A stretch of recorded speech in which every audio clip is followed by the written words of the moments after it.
दानदूतं शरणं प्रपद्ये कर्पूरगौरं करुणावतारं संसारसारं भुजगेन्द्रहारं सदा वसन्तं हृदयारविन्दे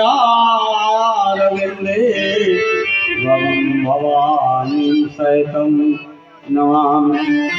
यं प्रव्रजन्तमनुपेतमपेतकृत्यं द्वैपायनो विरहकातरया जुहाव पुत्रेति तन्मयतया तर्वो विनेदु तं सर्वभूतहृदयं मुनिमानतो अज्ञानप्रत्यं नरं चैव नरोत्तमं देवीं सरस्वतीं व्यासं ततो जयमुदीरये।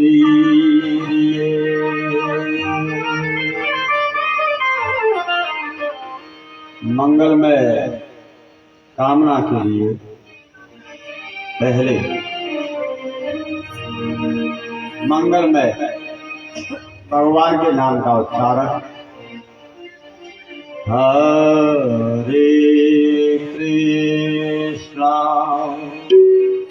हरे कृष्णा कृष्णा कृष्णा हरे हरे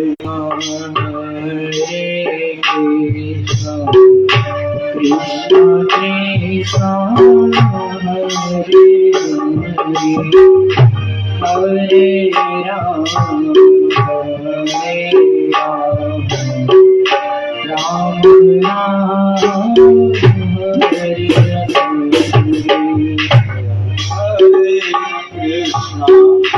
हरे कृष्णा कृष्णा कृष्णा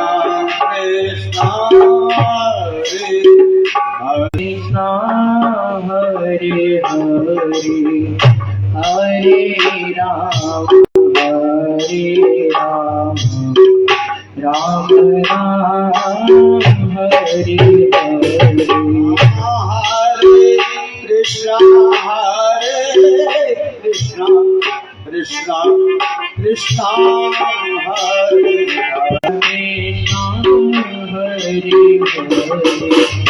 हरे हरे राम राम राम हरे हरे हरे कृष्णा कृष्णा कृष्णा कृष्णा हरे हरे हरे राम राम राम हरे हरे हरे कृष्णा कृष्णा कृष्णा कृष्णा हरे हरे हरे राम राम राम हरे हरे हरे कृष्णा कृष्णा हरे हरे हरे राम हरे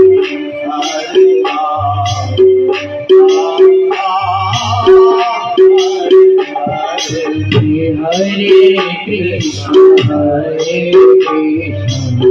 कृष्णा कृष्णा हरे हरे हरे राम राम राम हरे हरे।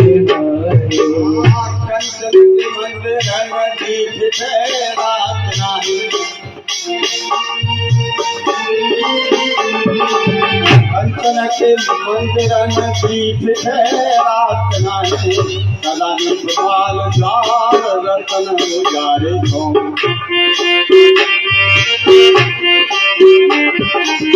सदा निपाल द्वार रतन उजारे छो और प्रभुताई सब कहानो बखान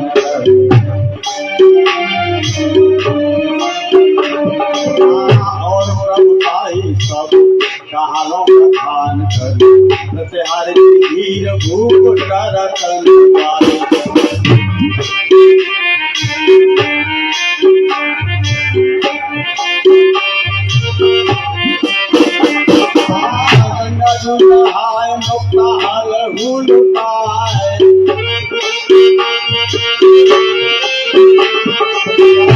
आदि नहाय लहू लुटाए सवार गाय ध्यान कीजिए सदाए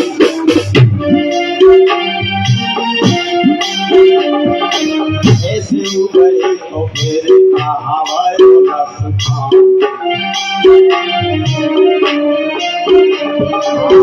ऐसे उबरे तो फिर कहावत रस खान चित्त देन पीनी तीर्थ तीर्थ पद पारी हरे कृष्ण कृष्ण कृष्ण हरे हरे हरे राम राम राम हरे हरे हरे कृष्ण कृष्ण कृष्ण हरे हरे हरे राम राम राम हरे हरे हरे कृष्ण कृष्ण कृष्ण हरे हरे हरे राम राम राम हरे हरे हरे कृष्ण कृष्ण हरे हरे हरे राम हरे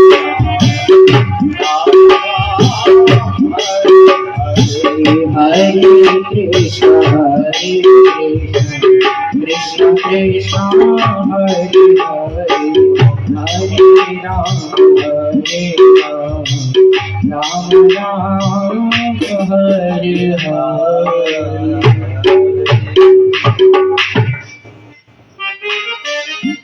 एक बार पुनः श्री हनुमंतलाल जी की वंदना। जय जय जय हनुमान गोसाई जय जय जय हनुमान गोसाई कृपा करहु गुरुदेव कृपा करो गुरुदेव की जय जय जय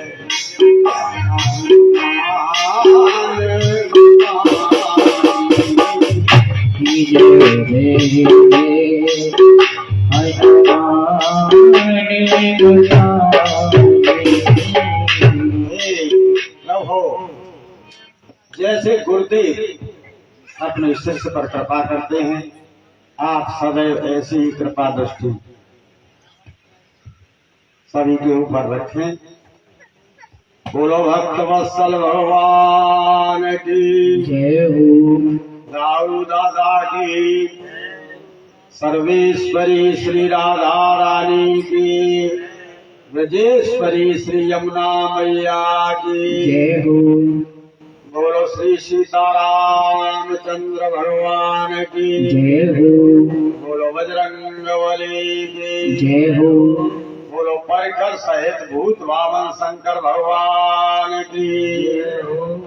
बोलो श्री सुखदेव जी महाराज की जय हो। बोलो श्री व्यास भगवान की जय हो। श्रीमद् भागवत महापुराण की श्रीमद् भागवत महापुराण की श्रीमद् भागवत महापुराण की जय हो। बोलो श्री कृष्णानंद स्वामी जी महाराज की जय हो। आद्या शक्ति देवी माता की जय हो। संपूर्ण ग्राम्य देवताओं की जय हो। स्थान देवता की जय हो। सभी साधु संतों की जय हो। अदृश्य जितनी भी शक्तियां यहाँ विराजमान हैं उनकी जय हो। जय जय श्री राधे श्याम। भगवान का रुक्मिणी के साथ विवाह हुआ और कुछ काल के बाद उनके एक पुत्र उत्पन्न हुआ। सूत का ग्रह से ही उस पुत्र को सम्रासुर उठा करके ले गया, समुद्र में डाल दिया। एक मीन उससे निकल गई। मल्लाहों ने जाल में फंसा करके उस मीन को पकड़ लिया और सम्रासुर के यहां ले गए, क्योंकि रति को पहले से बता दिया था कि तुम्हारा पति द्वारका में कृष्ण पुत्र के रूप में जन्म लेगा, जिसका नाम प्रद्युम्न होगा। तो वहां उसकी दासी बनकर के रति रह रही थी पहले से। देखा कि बड़ा ही सर्वांग सुंदर ये तो पुत्र है। जब इस तरह से वह विचार कर रही थी तो नारद जी ने आकर के बता दिया कि देवी, यही प्रद्युम्न महाराज जो तुम्हारे पति हैं, कृष्ण के पुत्र के रूप में इन्होंने जन्म लिया है। अब रति इनकी बड़ी अच्छी तरह से सेवा शुश्रूषा करती है, मगर इसके नेत्रों के तथा इसके मुख के जो चेष्टा है उन्हें देख करके एक दिन प्रद्युम्न जी ने कहा कि देवी, आप एक बात बताइए कि आपको पालन पोषण करने वाली मेरी माँ के समान हो, मगर इस तरह से स्नेह आपके नेत्रों का जो कटाक्ष है मुझे विपरीत दिशा में मालूम पड़ता है। मुझे आप जो है कामनी के हाव भाव से देखती हो, ये बात अच्छी नहीं है। जब इस तरह से प्रद्युम्न जी ने कहा तो इसने सारा वृतांत बता दिया। हे देव, मैं तुम्हारी मां नहीं, मैं तो तुम्हारी पत्नी हूं, और ये सम्रासुर नाम का राक्षस है, ये तुम्हारा हरण करके यहाँ ले आया है, क्योंकि विधाता के द्वारा इसे यही वरदान मिला है कि कृष्ण के पुत्र से ही तेरा वध होगा। तो इसने समुद्र में फेंक दिया, मछली निकल गई, पेट छीनने पर मुझे आप प्राप्त हुए हैं। आप अपने उस जन्म के पिछले जो कामदेव वाला जो आपका जन्म था उसका स्मरण करिए। जैसे ही प्रद्युम्न ने उसका स्मरण किया तुरंत ही तरुणावस्था के हो गए और सम्रासुर को युद्ध में ललकारा। बड़ा भयंकर दोनों में युद्ध हुआ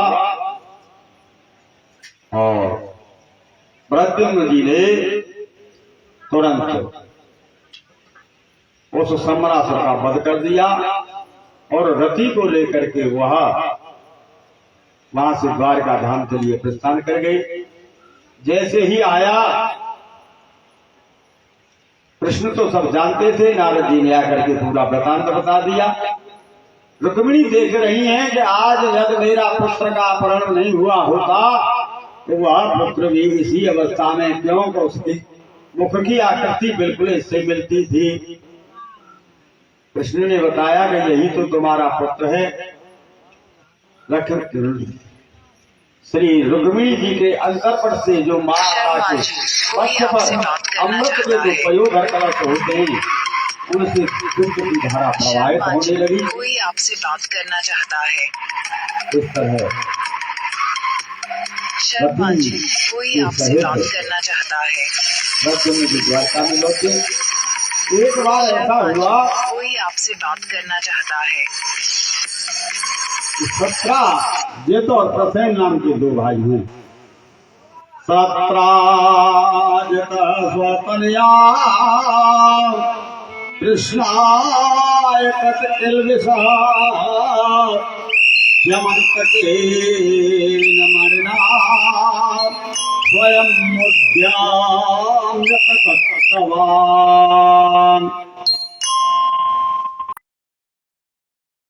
इसने भगवान सूर्य की बहुत तपस्या की।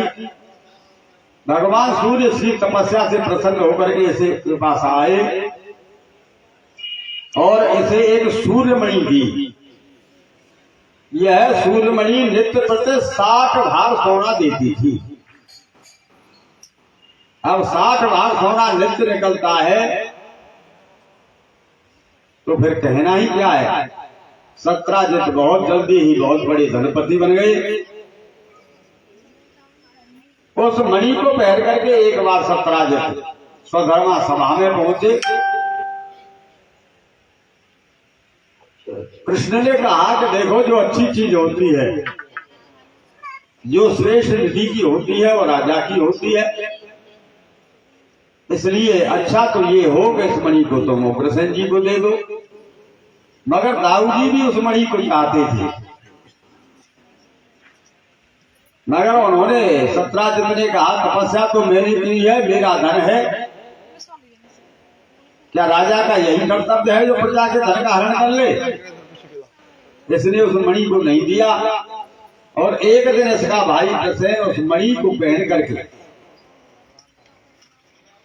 जंगल में शिकार खेलने के लिए गया। वहां एक सिंह ने और सत्राजित को मार दिया। सिंह ने सत्राजित के भाई प्रसेन को मार दिया। मणि को मुंह में लेकर के जा रहा था। श्री जामवंत जी उधर से आ रहे थे। उन्होंने देखा, अरे ये तो बहुत अच्छा खिलौना है, मेरी पुत्री के खेलने का साधन बन जाएगा। इसलिए उन्होंने उस सिंह को मार करके उस मणि को छीन लिया और मणि को लेकर के अपनी गुफा में जा रहते थे, जाकर के अपनी पुत्री को दे दिया।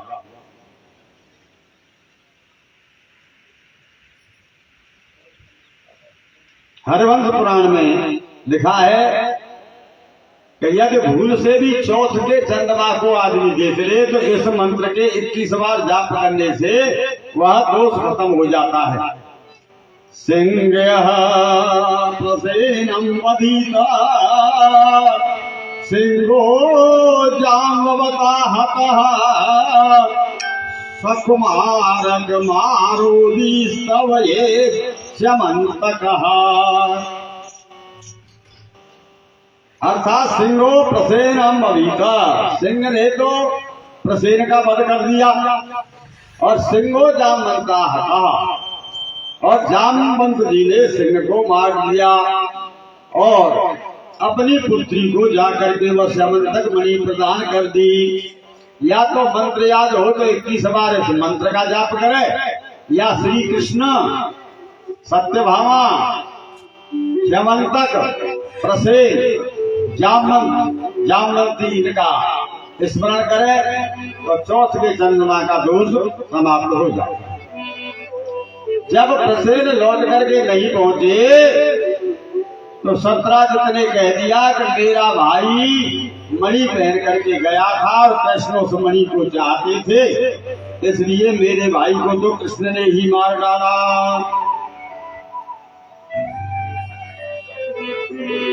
जब इस तरह से भगवान के ऊपर दोषारोपण हुआ तो भगवान उस प्रसेन को खोजने के लिए कुछ यादवों के साथ चल दिए। जब यादवों के साथ चल दिए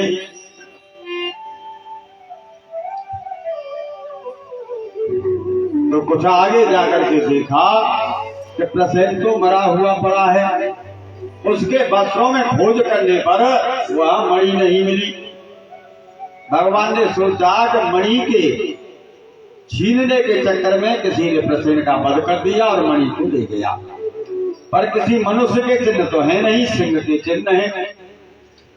और सिंह के चिन्हों का अनुसरण करते करते भगवान आगे बढ़े तो देखा कि ये सिंह भी यहाँ मरा पड़ा है, मणि इसके पास भी नहीं है, पर अब तो वृक्ष के चिन्ह है। तो उन वृक्षों के चिन्हों पर चलते चलते एक गुफा के पास पहुंच गए। गुफा में जाकर के देखा तो बहुत बड़ा प्रकाश हो रहा है। संग के साथी तो लौट करके आ गए और जैसे ही भगवान कृष्ण उस गुफा में भीतर प्रवेश हुए, उसकी ध्याय जोर जोर से चिल्लाने लगी, करे कौन आ गया है। जब ध्याय की आवाज सुनी तो जामवंत जी तुरंत चले आए।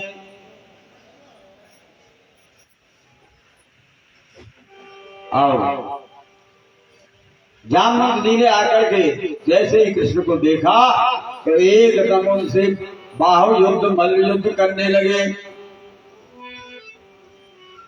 27 दिन तक अविरल दिन और रात, 26 दिन हो गए दिन रात युद्ध होते होते, न तो जामवंत जी ही युद्ध से हट रहे हैं और न भगवान कृष्ण। 27वें दिन जब उनकी सारी देवी चकनाचूर हो गई तो पूछा कि मुझे युद्ध में छिड़ाने वाले आप हैं कौन? अरे लंका में इतना बड़ा युद्ध हुआ था मगर वहां भी मेरी युद्ध की पिपासा पूर्ण नहीं हुई थी।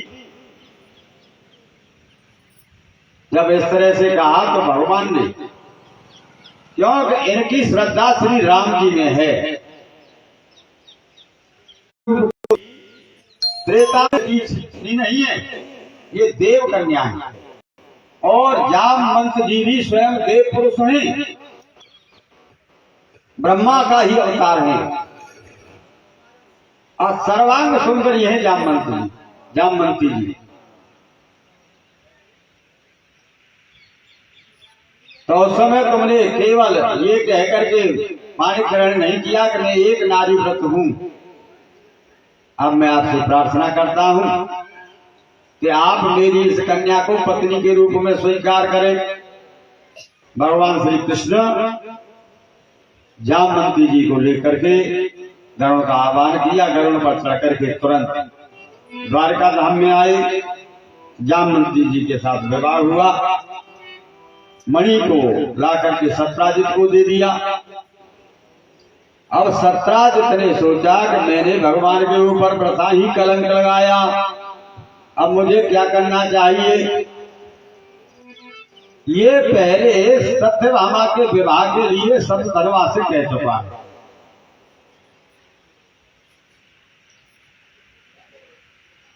अक्रूर, कृतवर्मा और सतधर्मा इनकी एक गोष्ठी है, मगर मैंने मिथ्या कलंक लगाया, इसलिए इस दोष के निवारण के लिए मुझे ऐसा करना चाहिए। और वैसे ये विवाह भी क्यों विष्णु पत्नी नमस्तुभ्यम,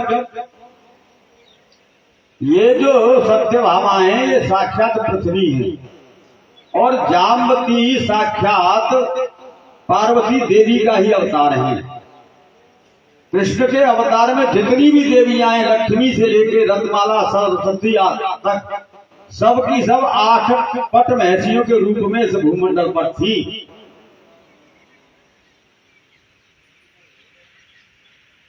तो ये भूमि का अवतार है और भूमि का अवतार तो भगवान का विवाह तो भगवान नारायण से ही होगा। इस सत्यभामा का विवाह इनके पिता ने सत्राजित ने श्री कृष्ण के साथ कर दिया। क्रूर और कृतवर्मा ने सतधर्मा से कहा कि अरे तुमने ये क्या किया, देखो तुमसे कहकर के सत्राजित ने कितना अनर्थ कर डाला। बेटी को पहले तुम्हें देने के लिए कहा, अब विवाह कृष्ण से कर दिया। बुद्धि खराब हो गई और रात्रि में सोते हुए सत्राजित का इसने वध कर दिया। मणि को ले आया और मणि को इसने अक्रूर जी को दे दिया। कृष्ण के भय से ये घोड़े पर चढ़ करके भागने लगा। सत्राजित जब छाती पीटने लगी तो भगवान रथ में सवार होकर के गए और कुछ दूरी पर जाकर के सतधर्मा का वध कर दिया, मगर खोज करने पर उसके पास से मणि नहीं मिली। अक्रूर जी उस मणि को लेकर के वहां से काशी में जाकर के छुप गए। मगर मणि का तो प्रभाव ही ऐसा था, वैसे अक्रूर जी का भी प्रभाव ऐसा था कि जहां अक्रूर जी रहेंगे वहां दुर्भिक्ष नहीं होगा, कोई आपदा नहीं आएगी, किसी तरह का संकट नहीं आएगा। इनकी माँ थी गांधिनी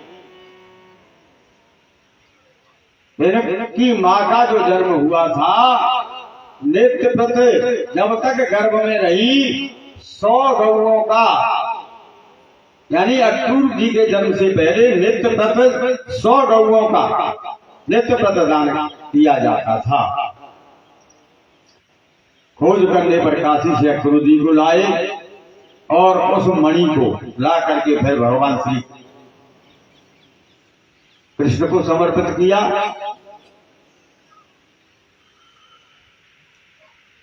और भगवान श्री कृष्ण ने उस मणि को, क्योंकि दाऊ दादा ये चाहते थे कि मैं कृष्ण से बड़ा हूं, इसलिए ये श्रेष्ठ चीज तो बड़े होने के नाते मुझे मिलनी चाहिए।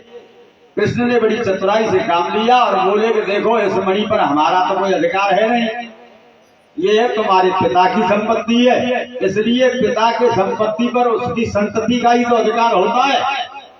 तो इसलिए वह मणि सत्यभामा जी को दे दी। इसके बाद भगवान श्री कृष्ण एक दिन हस्तिनापुर पधारे हुए थे और अर्जुन के साथ कालिंद जी इंद्रप्रस्थ आए हुए थे। इंद्रप्रस्थ अर्थात दिल्ली। अर्जुन के साथ रथ में बैठ करके कालिंद जी के कूल पर यमुना जी के किनारे बैठे हुए थे। इन्होंने देखा कि नीले आवरण में श्याम रंग की एक अत्यंत सर्वांग सुंदरी कन्या, जिसके मुखमंडल का तेज अलौकिक है, ऐसी उस